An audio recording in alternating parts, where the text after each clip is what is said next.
Hey everyone, welcome back to another tutorial from Wake&Tech. Today, I'm going to be guiding you through how to enable notifications for Yahoo Mail.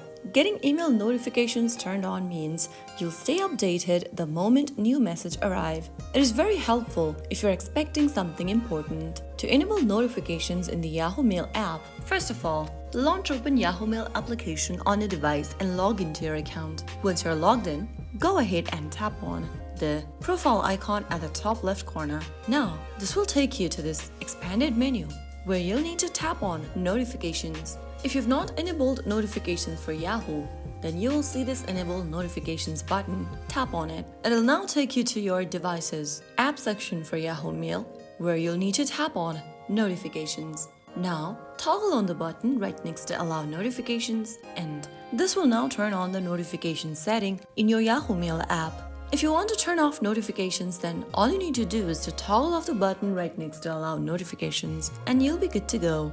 With these steps, you should now be able to receive notifications for your Yahoo Mail app whenever you receive a new email. If you found the video helpful, don't forget to like, share, and subscribe to our channel. I will see you again in the next episode. Thanks for watching.